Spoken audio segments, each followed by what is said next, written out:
the government has fired a silver bullet, but will it actually hit the target? Because the criticism that is coming from the ground, the farmers in particular, is that there seems to be some kind of crude joke that has been played against them with just 17 rupees per day, if that is what it finally translates into 500 rupees per month.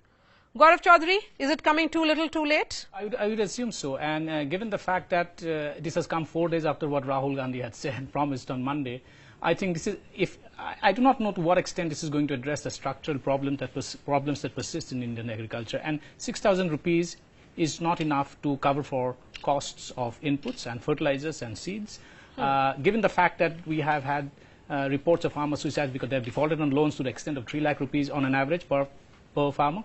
To what extent 6,000 rupees is going to, I mean, is it sheer symbolism, or is it a fiscal support system? I don't think it's a fiscal support system. It cannot work. You heard what Dharmendra Pradhan had to say, right, that yes. this is part of a package for the farmers. That's right. But will the government succeed in convincing the farmers then? That is something which has to be, read out from what the people on the ground are saying. I don't think farmers, from a purely financial point of view, this doesn't solve any problem. Apart from giving 500 rupees a month is something that farmers clearly do not think is going to solve the problem. So, will you call this a populist budget, Kuldeep Kumar? Well, all that what is said is only applicable until the, when the government come for the re-election actually, next year. So, I think that probably for the lower middle income group or lower, people falling in the lower income group, it is for them.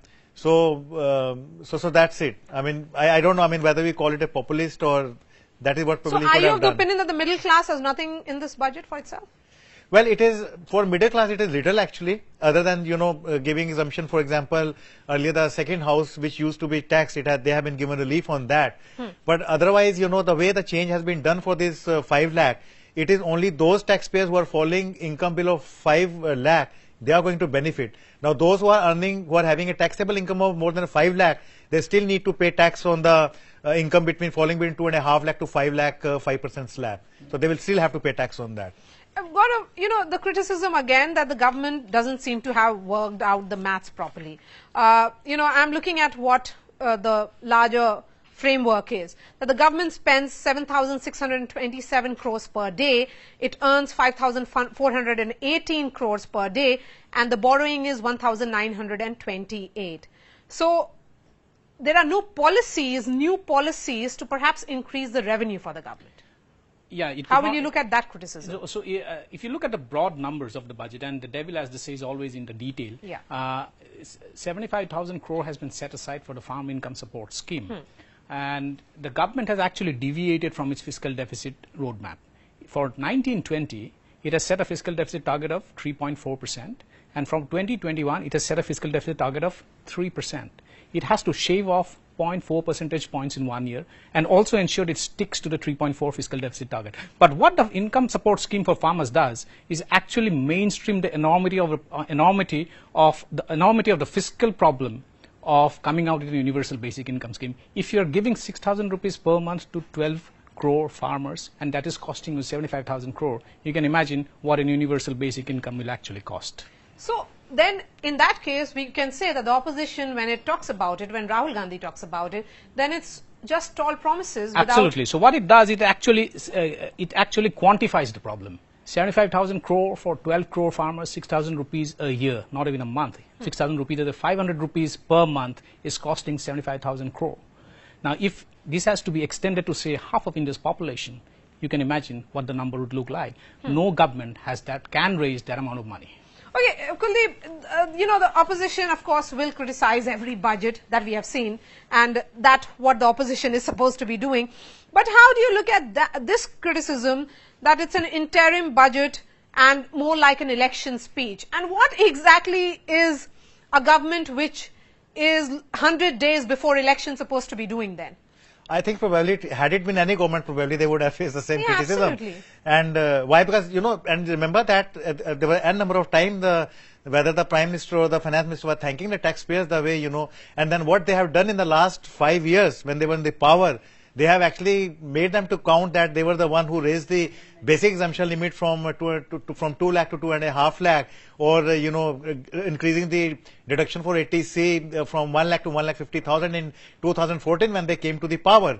So and last year it was for the senior citizen, actually they gave the SOAP. So what they said that whenever we have been following a direction, and that direction we will follow. And remember that, actually the UPA government in the last budget, they imposed a tax on the super rich, those who were earning from more than 1 crore. Yeah. And they continued with that. And last year, in fact, those who were earning between 50 lakh or 1 crore, they were also slapped with a 10% surcharge. So those who are in the higher income group are continuing at the place where they are actually, and those who are actually in the lower income group. Now what they have given to the farmers, so for the urban lower income group or the poorer, so they have given the soaps that, okay, for 3 crore people, they are not to pay any tax. Yes, Gaurav, you wanted to come in. No, for the urban, so we need to note one thing, that the edifice of the India growth story is the consumption story, unlike China, which is an investment story.